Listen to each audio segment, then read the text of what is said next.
Nietzsche, a name that stirs both admiration and controversy. A philosopher who dissected the human psyche, stripped away illusions, and laid bare the brutal truths we pretend don't exist. Among his many explorations of human nature, none are as haunting or as misunderstood as his reflections on women. This is not a manifesto of misogyny. It's an unfiltered descent into the raw instincts, hidden desires, and unspoken power dynamics that shape human relationships. A confrontation with the darkness beneath polite society. In his masterpiece, Thus Spoke Zarathustra, Nietzsche writes, "You are going to women. Do not forget the whip," a line often quoted and almost always misinterpreted. What Nietzsche unveils here is not an endorsement of violence. It's a metaphor, a symbol of power dynamics embedded within desire itself, a commentary on the primal, untamed nature of attraction, domination,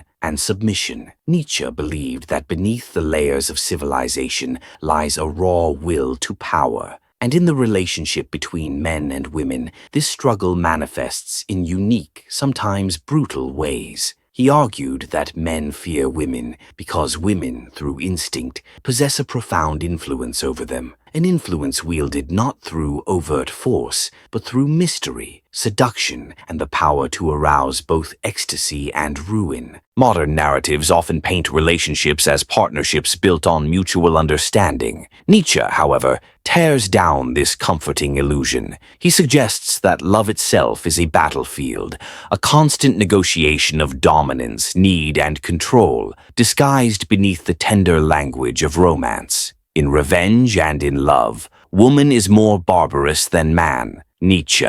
It is a chilling assertion, and yet there's an unsettling truth in it. Because beneath every love story, Nietzsche believed, lurks a silent war of wills, where vulnerability becomes a weapon, and where the one who loves less holds more power. Yet Nietzsche was no simple cynic. He also spoke of the eternal feminine, an elemental force that drives men beyond their limits, toward creation, conquest, and ultimately their own destruction. It is both muse and executioner, the embodiment of life's seductive cruelty. Nietzsche saw in women the personification of nature's indifference, beautiful, mysterious, nurturing, and merciless. She gives life and takes it. She inspires and unravels. She invites and abandons. This is not a flaw, Nietzsche argued. It's an expression of nature's will, amoral, indifferent, yet profoundly powerful. Desire itself, in Nietzsche's eyes, is never pure. It is driven by instinct, by the subconscious need to possess, to submit, to conquer, to surrender. And this is why relationships, especially between men and women, are arenas of unspoken, primal forces. Every glance, every touch, every act of love is both a reaching out and a pulling in, a seduction and a struggle, a dance with darkness. Nietzsche did not romanticize this. He demanded we confront it, because only in acknowledging our shadow can we ever transcend it. What disturbed Nietzsche most was society's need to deny these truths, to wrap raw instincts in delicate language, to mask domination as care, to name control as love. In doing so, we deceived not only each other, but ourselves. The idea of equality in love, Nietzsche believed, is a noble lie. Because where there is desire, there will be inequality. Someone will always possess more power, and often it belongs to the one society considers powerless. Image, cracked porcelain mask floating in a black void with red fractures. Women, Nietzsche argued, wield their influence through presence, absence, approval, rejection, and in doing so hold a terrifying mirror up to man's own weakness.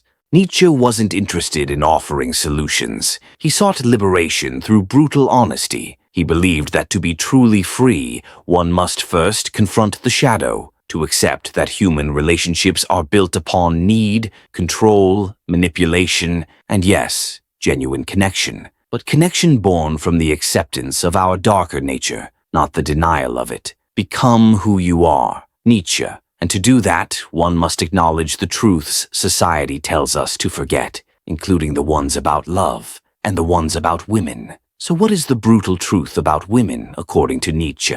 It's not that women are cruel, nor that they are manipulative, but that they, like men, are driven by instinct, by the will to power, and by forces deeper than reason, deeper than sentiment, that the eternal feminine is neither angel nor demon, but both, and that only by embracing this paradox can we hope to escape the lies we tell ourselves, to live, not in illusion, but in the terrible, beautiful, intoxicating reality of what it means to be human. We don't fear darkness. We fear its reflection within ourselves.